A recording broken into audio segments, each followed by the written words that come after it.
dvojica sve su uradili zbog para.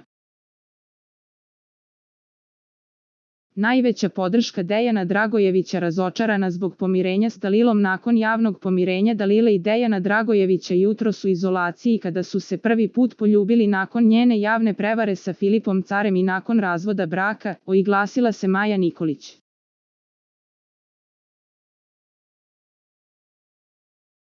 Poznato je da je Maja svim srcem bila uz Dejana i javno mu pružila podršku na zadrugoviziji gde mu je stavila do znanja da treba da batali sve sa Dalilom i da se pomiri sa svojom porodicom, ali je on nije poslušao. Mislim da je sve dogovor između Dalile i Dejana i da se ona zaigrala i zaljubila u Cara, a sve ovo sada je dogovor jer ćemo gledati i njihovo venčanje u realitiju.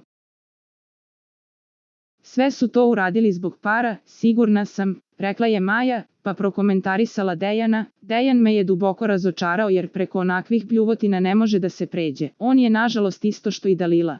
Slažem se sa njegovom majkom da je u pitanju viša sila koja utiče na Dejana. Najbitnije da se zna da je cela priča dogovor pre realitija, jer bez ikakve priče, njih dvoje su nezanimljivi, rekla je Maja i prokomentarisala Dejana i Dalilu. Oni su toliko providni postali da su mi se smučili, dodala je ona. Za najnovije vesti iz realitija i estrade kliknite subscribe, like i zvonce. Svaki dan najnovije vesti, zato nas zapratite.